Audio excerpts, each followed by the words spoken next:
जय हिंद, जय भारत। और आप देख रहे हैं हमारे साथ सीसी न्यूज़ 24 चैनल। मैं हूं आपके साथ दिनेश गर्ग जैन, वही कड़वे सवालों वाला। बता दूं, मौजूद हूं भारत की राजधानी दिल्ली के अंदर और कश्मीरी गेट का तिकोना पार्क के अंदर मौजूद हूं।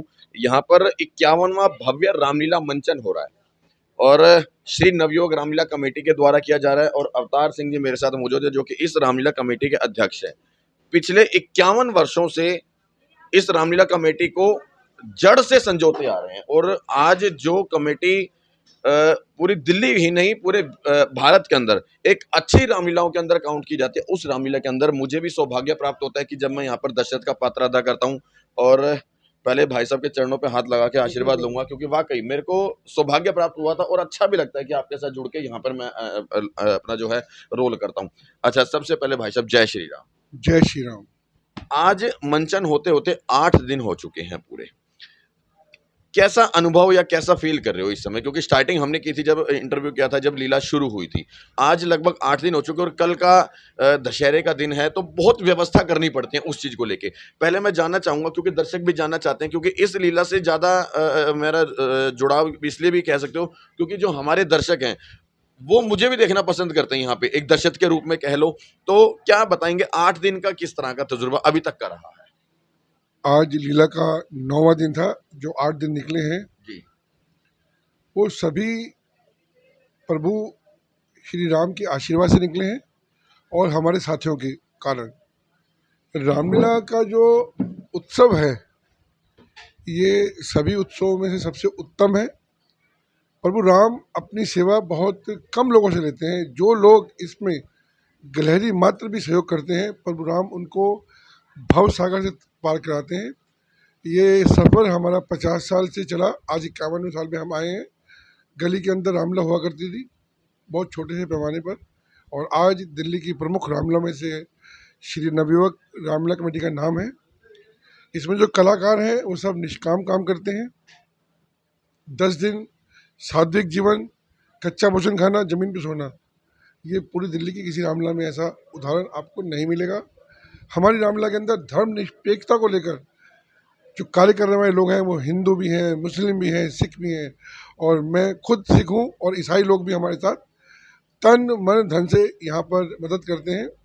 तो ये ऐसी रामलीला है जहाँ पर हर धर्म का लोग, हर धर्म के अनुयायी यहाँ आते हैं और प्रभु राम जी को सर नवाते हैं। दूसरा सवाल अवतार जी मैं ये रखना चाहूँगा कि अभी कल दशहरे का पर्व है और बहुत सी तैयारियां रामलीला के मंचन पे जब दशहरे का हम पर्व मनाते हैं। हालांकि जैसे अगर सिर्फ दशहरा ही मनाना है, रावण का पुतला फूकना है, हम पार्क में भी फूक देते हैं, लेकिन वहाँ पे इतनी, जब वहाँ पर भी इतनी मैनेजमेंट संभालनी होती है, लेकिन यहाँ तो रामलीला के मंचन पे तो और ज़्यादा मतलब मैनेजमेंट करनी होती होगी। तो क्या क्या तैयारियां हैं ताकि वहाँ पर कल किस किस तरह की चीज़ें उसे मैनेज करने वाले हैं? कल 5 बजे से ही यहाँ पर दर्शक आ जाएंगे। लगभग 4-5 हज़ार दर्शक पार्क के अंदर और 10-12 हज़ार दर्शक बाहर। 15 से 20 हज़ार लोग यहाँ पर दशहरा देखने आएंगे। पुतलों की व्यवस्था हमने कर ली है, सिक्योरिटी की व्यवस्था हमारी बड़ी दुरुस्त है, और साथ में ही हमारे अपने स्वयंसेवक इसमें भाग लेंगे। सबको हम चेकिंग करके अंदर आने देंगे। एक पास की व्यवस्था है, बिना पास के हम किसी को आने नहीं देंगे। 5 बजे मैथिली भोजपुरी एकेडमी का कार्यक्रम रहेगा दिल्ली सरकार की ओर से। 5 बजे से लेकर 7 बजे तक वो चलेगा। 7 बजे से 8 बजे तक लीला होगी और 7:25 पर रावण का दहन करेंगे। बहुत विशेष अतिथियों को हमने आग्रह किया है कि वो इस कार्यक्रम में रहें। उत्तराखंड के राज्यपाल माननीय गुरमीत सिंह जी से भी मेरा निवेदन है कि वो यहाँ आएँ। अल्पसंख्यक आयोग से हमारे लालपुरा जी हैं, उनसे भी मेरा निवेदन है वो आएँ, और मुझे लगता है कि मेरा निवेदन वो सभी स्वीकार करेंगे और कल यहाँ पर बहुत ही गणमान्य व्यक्तियों के हाथ से हम दशहरा उत्सव को बनाएंगे। दशहरे के उत्सव पर कोई अनहोनी ना हो जाए, जैसे किसी महिला के साथ छेड़खानी ना हो जाए या मोबाइल चोरी की भी वारदात इस समय बहुत ज़्यादा हो जाती हैं, वो चीज़ों की शिकायत ना आए, उसको लेकर के क्या सावधानी के अपने पास इंतजाम है? हमने महिलाओं और पुरुषों को बैठने की व्यवस्था अलग अलग की है, और हर बाड़े के अंदर 2 से 3 लोग हमारे नज़र रखे होते हैं। सीसी कैमरा है, पुलिस वाले हैं, जो पुलिस के हमारे कर्मी हैं वो यहाँ पर बहुत मुस्तैदी से काम करते हैं, उनका मैं धन्यवाद करता हूँ। सिविल डिफेंस के लोग हैं, वो भी यहाँ पर पूरी सेवा में रहते हैं, उनका भी मैं धन्यवाद करता हूँ। प्रभु राम का कार्य के अंदर हनुमान जी खुद यहाँ रहकर पढ़ा देते हैं, तो मुझे तो इस बात का डर ही नहीं है। जहाँ राम का काम होगा वहाँ हनुमान जी रहेंगे, और जहाँ हनुमान जी रहेंगे वहाँ कोई अनहोनी नहीं होगी। ठीक है। एक सवाल और है मेरे मन में।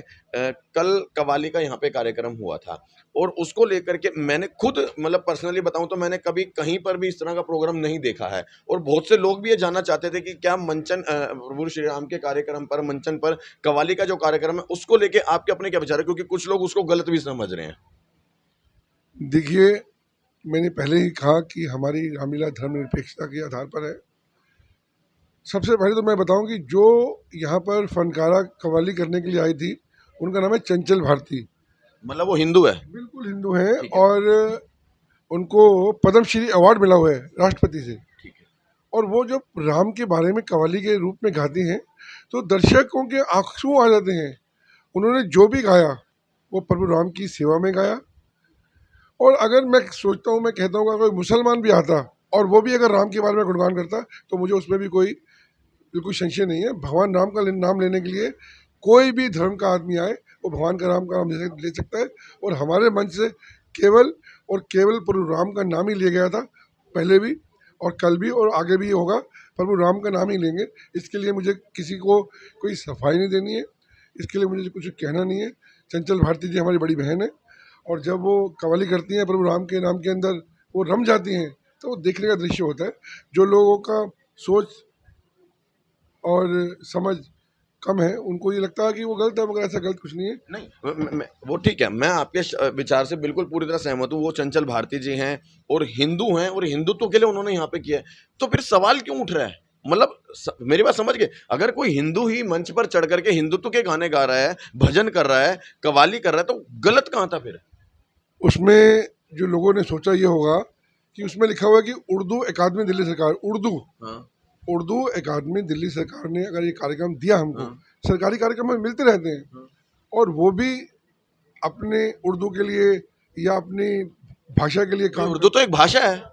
अपनी भाषा का प्रचार करने के लिए कोई भी स्वतंत्र है, चाहे वो हिंदी हो, चाहे वो उर्दू हो, चाहे वो गुरुमुखी हो। हाँ। उसमें हमें किसी से कोई शिकायत नहीं है। बिल्कुल। उर्दू अकादमी का मैं धन्यवाद करता हूँ जिन्होंने इतना सुंदर कार्यक्रम दिया, और चंचल भारती जी का मैं धन्यवाद करता हूँ जो पिछले 30 वर्षों से हमारे यहाँ पर कार्यक्रमों में आ रही हैं। मैं भी उन भक्तों को, उन दर्शकों को बता दूं जो इस चीज के ऊपर सवाल खड़े करे थे कि क्या नाम है रामलीला के मंचन के ऊपर कव्वाली का कार्यक्रम किया गया। मैं बता दूं हमारा जो भारत देश है वो सर्वभाषित देश है, उसके अंदर अनेकों भाषाएं बोली जाती हैं, अनेकों धर्मों और अनेकों जो है कास्ट के लोग जो है यहाँ पर हिंदुस्तान में रहते हैं, फिर चाहे वो हिंदू हो, मुस्लिम हो, सिख हो या ईसाई हो, अनेकों भाषाएं हमारे हिंदुस्तान के अंदर बोली जाती है। तो फिर भाषा के ऊपर किसी भी तरह से क्वेश्चन मार्क लगाना वो वाकई बिल्कुल कहीं ना कहीं एक तरफ से गलत हो जाएगा। और अगर एक तरफ जिस तरह से भाई साहब ने बताया भी कि अगर वो वाकई मुसलमान भी होते, हालांकि वो मुसलमान नहीं है, अगर मुसलमान भी होते और अपने मंचन के ऊपर आकर के अगर वो प्रभु श्री राम का गुणगान कर रहे हैं तो इससे बढ़ के और क्या बात होगी? इसमें तो आपको भी खुश हो जाना चाहिए। क्यों? बिल्कुल ठीक कह रहा हूं? गलत? बहुत बहुत बढ़िया, बहुत बढ़िया, बहुत बढ़िया। अच्छा, एक कड़वा सवाल है, वो भी रख लूं? हाँ जरूर। ठीक है। अभी अनेकों रामलीलाओं के मैंने इस बार कवरेज करी। रामलीलाओं के पोस्टरों के ऊपर दिलबाग का पोस्टर देखने को मिला था, वो किस हद तक ठीक समझते हैं या उसके बारे में आपके क्या विचार हैं? अगर आपने उसे ढंग से पढ़ा था तो दिलबाग के नीचे लिखा हुआ है सुपारी। जब हम सुपारी को पूजा में इस्तेमाल कर सकते हैं, दिलबाग एक बहुत बड़ी कंपनी है और हर धार्मिक सामाजिक कार्यक्रमों को उठाने के लिए हमें उसका प्रचार करना पड़ता है। मैं उनके जो दिलबाग के कंपनी के लोग हैं उनको भी मैं साधुवाद देता हूँ कि वो पूरी दिल्ली के अंदर, दिल्ली को राममय करने के अंदर हमारा सहयोग कर रहे हैं। मैं इसको गलत नहीं मानता।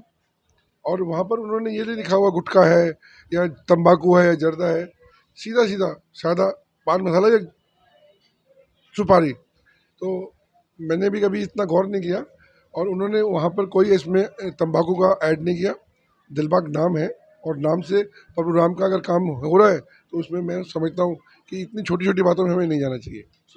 बाकी मैं चाहूँगा दर्शकों से आपने पूरे विचार अवतार सिंह जी के सुने और इस विषय को लेकर के कव्वाली के विषय पे भी भाई साहब के विचार सुने। हालाँकि मैं भी उन विचारों से पूरी तरह प्रभावित हूँ और पूरी तरह सहमत भी हूँ। प्रभावित होना एक अलग चीज़ है और सहमत होना बिल्कुल अलग चीज़ है। मैं पूरी तरह सहमत भी हूँ कि यदि वाक़ई जो खुद वो जो है हिंदू हैं और यहाँ पे आकर उन्होंने उर्दू भाषा के अंदर यदि प्रभु राम का भजन किया है, तो उसमें मुझे तो नहीं लगता कोई भी गलत है। बाकी आप दर्शक हैं, एक बार वीडियो आपने पूरा देखा है, कमेंट करके अपने विचार ज़रूर देना और वीडियो अच्छा लगा हो तो शेयर ज़्यादा से ज़्यादा करना। और फिर सभी भाइयों को बताऊंगा कि श्री नवयोग रामलीला कमेटी का 51वां यहाँ पर मंचन हुआ है और वाकई बहुत भव्य मंचन हुआ है। कल दशहरे का महोत्सव है, ज़्यादा से ज़्यादा भाई सावधानी से यहाँ पर आएँ और अपनी सुरक्षा खुद रखें। जय हिंद, जय भारत।